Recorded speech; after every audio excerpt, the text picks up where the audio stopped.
Ils avaient promis la rupture, ils avaient promis les changements. Bassirou Diomaye Diakhar Faye, Ousmane Sonko, pendant les élections présidentielles, avaient mis en avant la rupture. Et cette rupture, ils voulaient le levier total du pouvoir. En l'occurrence, avoir les mains libres au niveau de l'Assemblée nationale du Sénégal.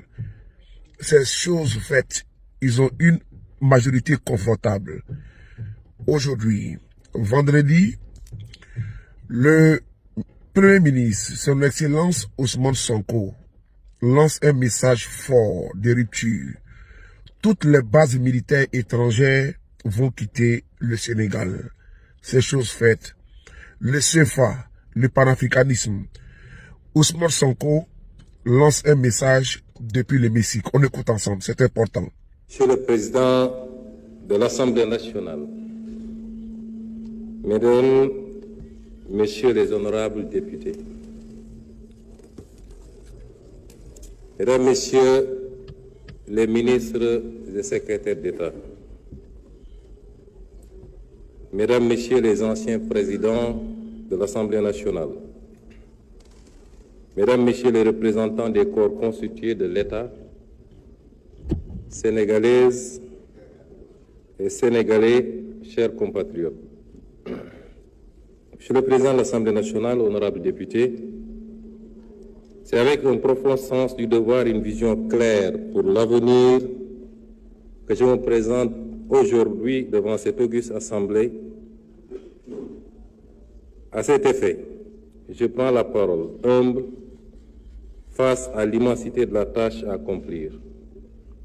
À travers votre institution, je partage avec les 18 millions de Sénégalaises et Sénégalais vivant dans les villes, dans les campagnes et de la diaspora, la politique générale du gouvernement pour les 5 prochaines années.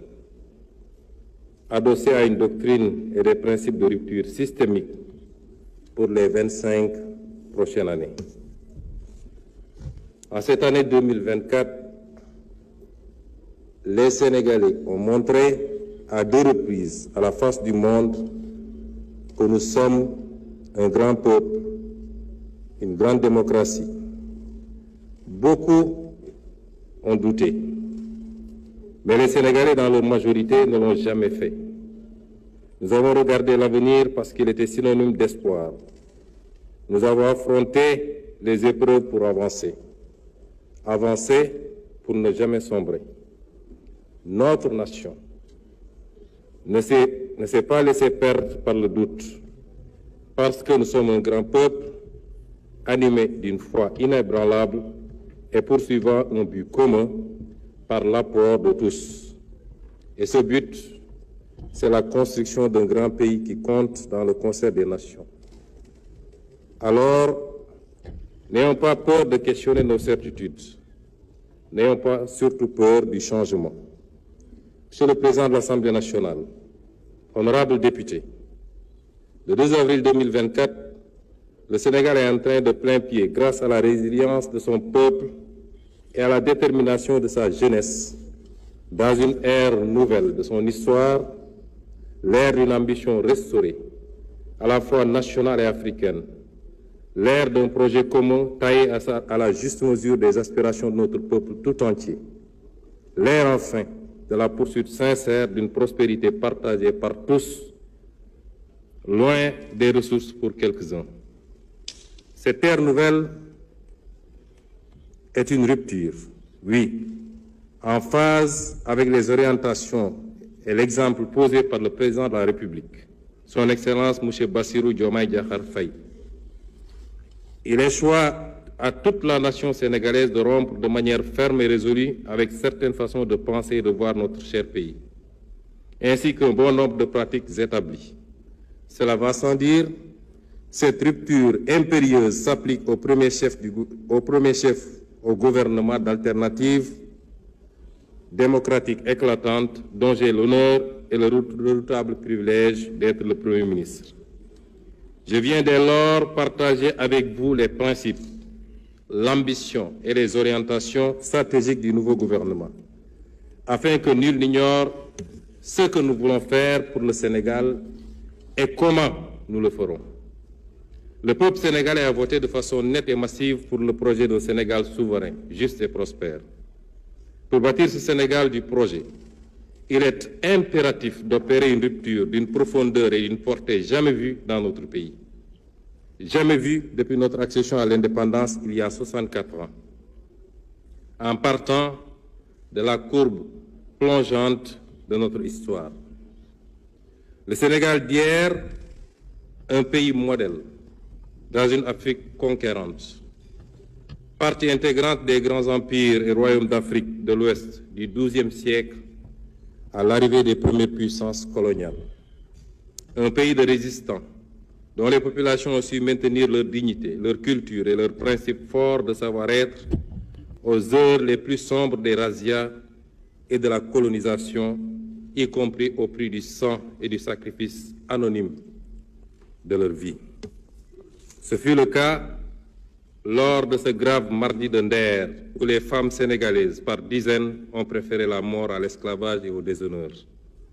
Ou ce jour tristement célèbre du 1er décembre 1944 à Thiaroye, où des hommes sénégalais, avec leurs frères africains, ont par dizaines préféré la mort à l'injustice et au déshonneur. Le Sénégal des indépendances, un modèle en Afrique de stabilité de ses institutions, la qualité insigne de ses élites politiques, diplomates du gouvernement, avec notamment l'exigence de défendre en tout premier lieu les intérêts du Sénégal et de ne plus jamais nous laisser dicter notre conduite dans la gestion des affaires publiques et la défense du citoyen sénégalais. Il en est pour preuve les positions ouvertement affichées par M. le Président de la République dans les instances internationales, que ce soit à la tribune des Nations Unies, au Forum mondial pour la souveraineté et l'innovation vaccinale, au sommet des Jeux olympiques du développement durable, aux réunions de l'Organisation de la coopération islamique, nous militons pour un rééquilibrage de la gouvernance mondiale et le respect des valeurs universelles de paix et de droits de l'homme, en particulier la fin du génocide à Gaza et la reconnaissance des droits inaliénables du peuple palestinien. Au demeurant, au plan interne, la célébration du 80e anniversaire du massacre des tirailleurs sénégalais à Thiaroye, le 1er décembre 1944, a été l'occasion d'affirmer notre exigence de souveraineté dans le rétablissement des faits, tronqués, maquillés et cachés depuis 80 ans. Le non-renouvellement à l'expiration de son délai, le 17 novembre 2024, des accords de pêche qui lient le Sénégal et l'Union européenne marque également notre volonté unilatérale de défendre les intérêts de notre pêche artisanale, de notre armement national et de notre industrie locale de pêche. Concernant la souveraineté monétaire de l'Union monétaire ouest-africaine, notre gouvernement a eu des échanges avec la BCEAO sur l'état et les perspectives de mise en œuvre de la réforme du fonds CFA. S'agissant de la souveraineté en matière de défense, le président de la République a annoncé la fermeture prochaine des bases militaires étrangères au Sénégal. De toutes les bases militaires au Sénégal. Enfin, pour ce qui est de la politique étrangère du Sénégal, de nouvelles bases ont été jetées, à savoir le retour à l'orthodoxie dans la représentation diplomatique sénégalaise à l'étranger, avec l'accréditation de diplomates de carrière ainsi que le focus mis sur le renforcement des liens de coopération avec les pays africains. Monsieur le Président de l'Assemblée nationale, honorables députés, le renouveau du Sénégal au plan intérieur et extérieur ne peut réussir sans une administration publique efficace et dotée d'éthique et de déontologie, ainsi que des sociétés publiques et parapubliques régies par une stricte gouvernance financière. Cela a été martelé par le président de la République et suivi d'action à l'issue du premier Conseil des ministres avec sa lettre du 8 avril 2024 transmise individuellement à chaque agent de l'État pour les inviter à la droiture, la probité et l'exemplarité, toujours au travers des principes du Jubal et du Jubbanti. Mesdames et Messieurs les honorables députés, notre engagement panafricain sera renforcé. Le Sénégal est déterminé à jouer un rôle accru en Afrique et sur la scène internationale. Fidèle à notre tradition de havre de paix, nous œuvrerons à renforcer notre intégration régionale au sein de l'Afrique de l'Ouest et à promouvoir une coopération plus étroite avec nos partenaires africains. Conformément aux instructions du chef de l'État, le Sénégal ratifiera le protocole de Malabo de 2014 qui vise à ériger le Parlement panafricain en une institution législative et pas à part entière. Dans la même foulée, nous passerons en revue tous les traités et protocoles régionaux afin de nous mettre à jour pour ce qui concerne la ratification, leur incorporation dans notre droit interne et leur mise en œuvre. Nous nous évertuerons à être un pays modèle dans le domaine de l'intégration régionale en Afrique et soutiendront activement les chantiers de la CEDEAO. Le Sénégal renforcera, comme jamais auparavant, ses relations avec les pays africains frères. Nous œuvrons sans relâche à favoriser les relations entre les secteurs privés et milieux d'affaires africains et ouest-africains afin de développer le commerce intra-africain et interrégional en exploitant les facilités offertes par la ZLECAf et la CEDEAO notamment. Nous ne ménagerons aucun effort pour une meilleure interconnectivité des infrastructures routières, ferroviaires, maritimes et aériennes, notamment dans le cadre des programmes communautaires de développement et du plan de développement des infrastructures en Afrique. Parallèlement, notre pays apportera toute sa contribution à la réussite du grand projet de gazoduc africain atlantique qui impacte la quasi-totalité des pays africains de l'Ouest. Une attention particulière sera portée au partenariat avec les pays voisins pour l'exploitation des ressources et la mutualisation des expériences. À cet effet, nous mettrons sur pied, dès 2025, une agence en charge de la mobilisation des experts et des volontaires sénégalais au service du développement en Afrique, tout en facilitant l'accueil d'étudiants et de stagiaires africains et internationaux au Sénégal, et le placement en position de stage des cadres sénégalais dans les pays amis et frères. Il en sera de même sur le plan monétaire, où nous poursuivrons les discussions pour que la monnaie soit plus en adéquation avec les besoins de l'économie régionale. Quant à nos compatriotes de la diaspora, je salue une fois de plus leur apport inestimable à l'œuvre de construction nationale. Le gouvernement lancera un vaste programme de recensement des Sénégalais de l'extérieur pour mieux valoriser leur potentiel grâce à des programmes adaptés. Dans cette perspective, nous mettrons en place une haute autorité de la diaspora, un organe consultatif rattaché à la primature pour conseiller le gouvernement sur les questions touchant aux Sénégalais de l'étranger. Les associations de la diaspora les plus représentatives y seront représentées et la durée de validité du passeport sera étendue à 10 ans.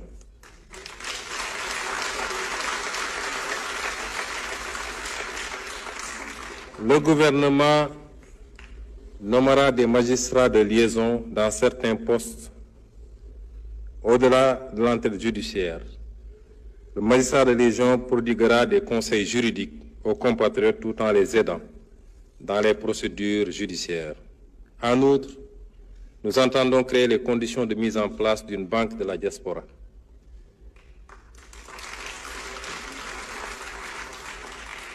Nous appliquerons le principe de réciprocité pour la délivrance de visas aux ressortissants de certains pays.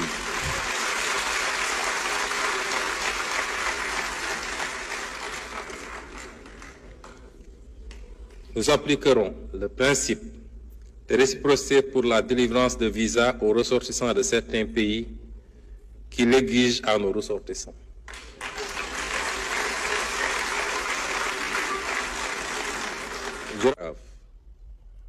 Notre ambition de mettre le Sénégal sur une nouvelle trajectoire n'est pas compatible avec ces méthodes du passé. Là-dessus, nous avons reçu du peuple sénégalais un mandat clair, la rupture. Un changement profond de paradigme dans les politiques publiques s'impose, aussi bien dans le contenu que dans la méthode. Dans ce cadre, notre gouvernement a opté pour 7 ruptures majeures, dont les premières applications se sont traduites depuis le mois d'avril 2024 par des avancées concrètes et des réalisations tangibles. La première rupture, c'est le retour de l'ambition. C'est le retour de l'ambition. Nous sommes capables de nous développer et nous le ferons par nous-mêmes. L'histoire sur les 2 derniers siècles ferait d'exemples de nations qui ont su en une à 2 générations passer de la pauvreté absolue au développement, ou du tiers au premier monde, pour citer l'ancien Premier ministre de Singapour, Lee Kuan Yew. Voilà l'ambition que nous avons pour notre pays. Pour cela, nous devons commencer par nous regarder autrement, pour croire en nous-mêmes. 3 siècles de traite, d'asservissement et de dépendance ont sournoisement diffusé un complexe du colonisé. Nous devons en sortir et inculquer à nos enfants une culture de fierté et d'ambition. Nous devons en outre sortir de la défiance mutuelle et voir l'avenir en confiance. Nous devons avoir une confiance paisible, mais inébranlable, en nous-mêmes et au génie de notre peuple. Confiance en nos compétences locales pour penser notre développement. Confiance en notre secteur privé national, dans le cadre d'un patriotisme économique réfléchi, stratégique et assumé, pour valoriser pleinement nos ressources locales et développer des moteurs de croissance endogènes et compétitifs. La seconde rupture est celle du passage d'une logique d'urgence et de saupoudrage à court terme à une logique de vision et de planification à long terme. Si nous voulons être développés dans 1 à 2 générations, c'est maintenant qu'il faut définir ce que nous voulons devenir et commencer pas à pas, mandat après mandat, à poser les briques successives vers ce Sénégal de demain. Nos classes politiques ont pris l'habitude de faire miroiter des miracles d'ici la prochaine élection. Comme nous avons des élections tous les 2 à 5 ans, la vision et l'action sont focalisées sur le court terme et les trésors de ressources financières, humaines et de temps mobilisés de façon non coordonnée dans la recherche d'effets spectaculaires du jour au lendemain, nous ont fatalement retombé, tel Sisyphe, au pied de la montagne, avec notre fardeau toujours plus lourd et nos forces toujours moins vives, de la vanité de nos efforts.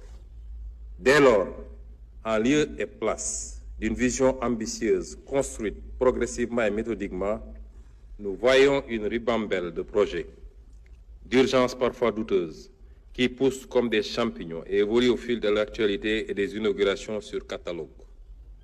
Au final, l'action publique se résume essentiellement à du saupoudrage. Elle mobilise le temps et l'énergie de nombreux acteurs. Elle coûte cher, mais a peu d'impact. Les citoyens n'en sont pas dupes. Au demeurant, même si les leviers d'action contre cette gabegie leur manquent, ne nous y trompons pas. En votant massivement pour le projet, c'est bien cette culture politicienne du saupoudrage de courte vue que les Sénégalais ont rejetée avec fracas. Ils savent que rien de solide pour leur avenir et l'avenir de leurs enfants ne se fera sans une vision ambitieuse, une planification sérieuse et une exécution rigoureuse. Ainsi, une rupture avec cette culture.